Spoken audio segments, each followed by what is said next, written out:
अना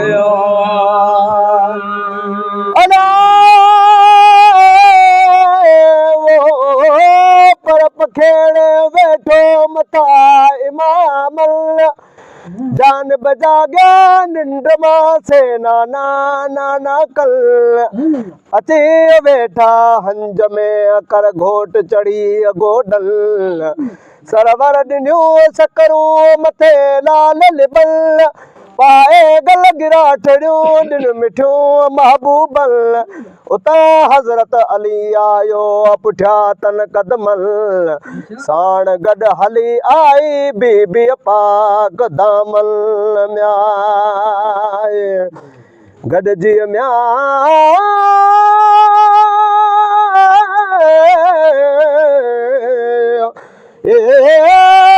सजण सराहत आए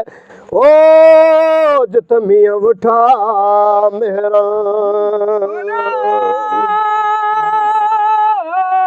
मथे आज़ादी में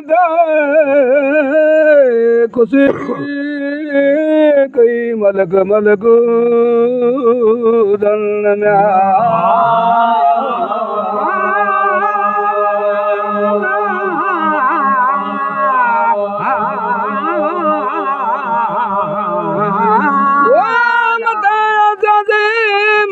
कुझु कई मलक मलगू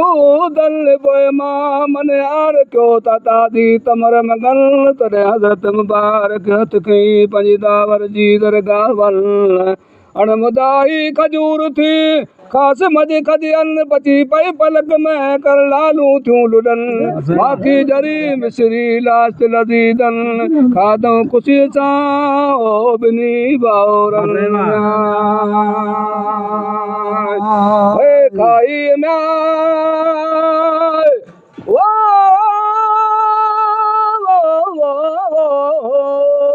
सजण सरा थिया खेस दामन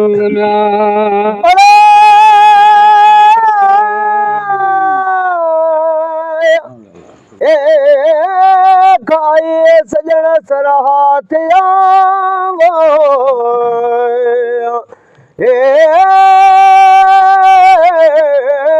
खेस दामल म्या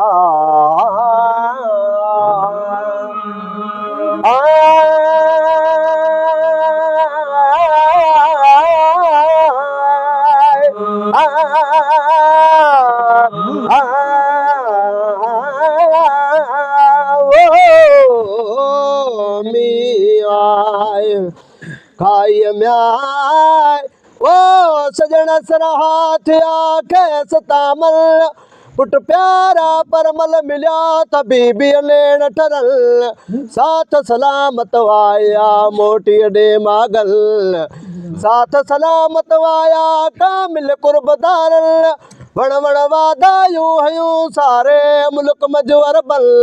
पंजे वाहिद वाखाणिया से परमल पंज तल मोहम्मद अली फातिमा हसन हुसैन हामी से हिनल हाजिर हुआ है कांद में था चादर मंज चवल पांधी पिने पैनार तो पिरत पंजन तनल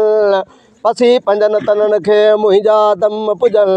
चो सलवात हज़रत नबी करीम ते अलाहुम सल्लल्लाहु अलैहि वसल्लम जी लख दम दम दुरूदल म्याए उम्मती म्याए